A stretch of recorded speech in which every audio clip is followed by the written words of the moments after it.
सामान सारा लाई जाई पशु कर्म हम नमी के पूजाई जाके पूजा के सामान सारा लाई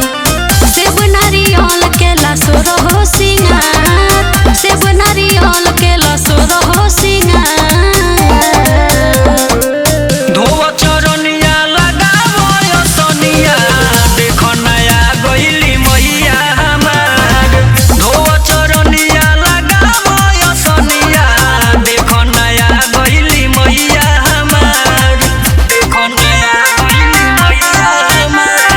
बालाजी स्टूडियो दिल्ली।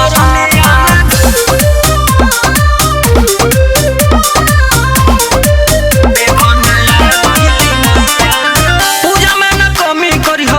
हमर प्यारी मैया के महिमा